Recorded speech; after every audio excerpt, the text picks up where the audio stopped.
নমস্কার। কবিগুরু রবীন্দ্রনাথ ঠাকুরের লেখা জ্যোতিষশাস্ত্র। আমি শুধু বলেছিলাম কদম গাছের ডালে পূর্ণিমা চাঁদ আটকা পড়ে যখন সন্ধ্যেকালে, তখন কি কেউ দাঁড়িয়ে ধরে আনতে পারে? শুনে দাদা হেসে কেন বললে আমায়, খোকা তোর মতো আর দেখি নাই গো বোকা। চাঁদ যে থাকে অনেক দূরে, কেমন করে ছুঁই? আমি বলি, দাদা তুমি জানো না কিচ্ছুই। মা আমাদের হাসি যখন ওই জানলার ফাঁকে, তখন তুমি বলবে কি মা অনেক দূরে থাকে?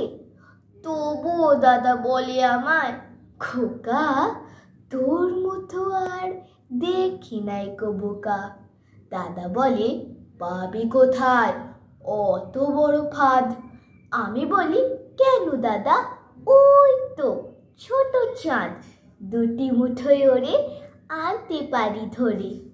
শুনে দাদা হেসে কেন বললে আমায়, খোকা তোর মতো আর দেখি নাই গো বোকা। চাঁদ যদি কাছে আসতো দেখতে কত বড়। আমি বলি, কি তুমি ছাই স্কুলে যে পড়ো?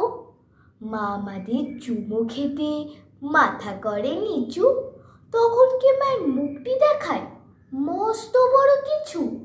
তবুও দাদা বলে আমায়, খোকা তোর মতো আর দেখি নাই গো বোকা। ধন্যবাদ।